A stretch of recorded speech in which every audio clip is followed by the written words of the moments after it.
Today, we'll be finding the volume of prisms. What is volume? Well, volume is the amount of space something takes up.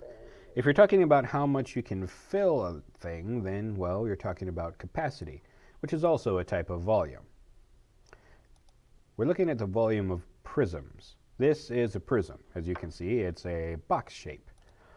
Now, in elementary school, you might have learned to find the volume of a rectangular prism by multiplying length times width times height.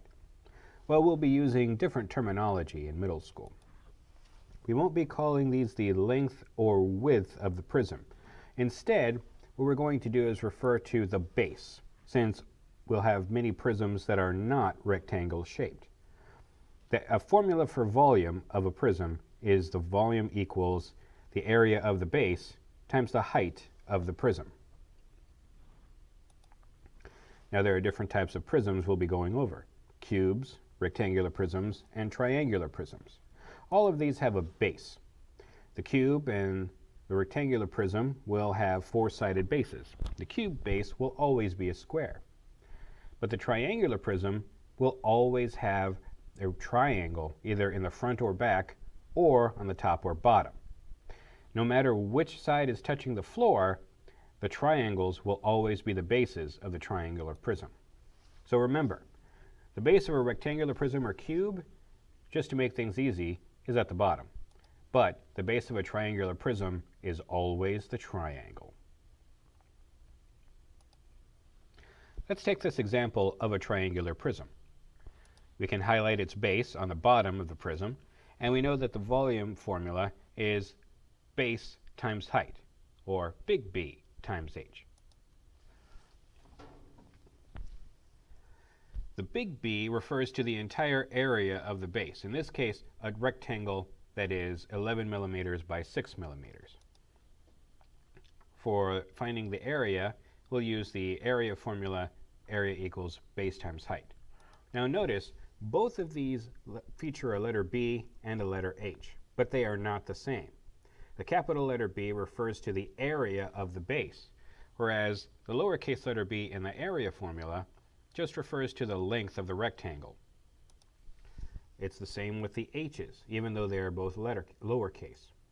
The h in the volume formula refers to how tall your prism is, but the h in the area formula is just the width of your rectangle.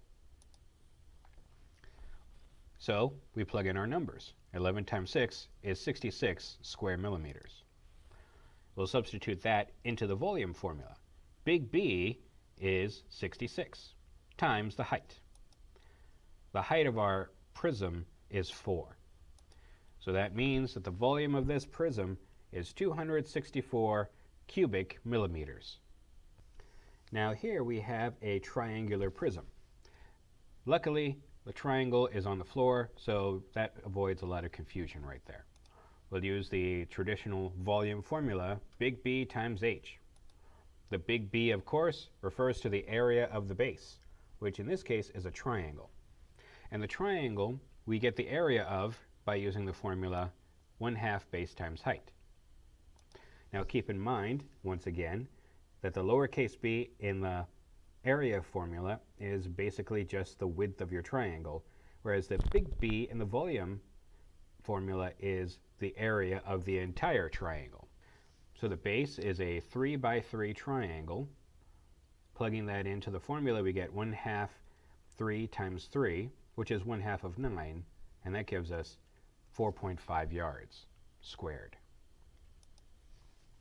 We'll substitute the area into the big B of our volume formula, and we have 4.5 times the height of the prism.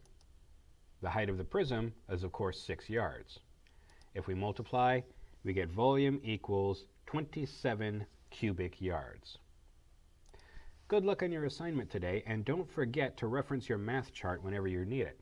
It has all of the area formulas and the volume formulas that you need.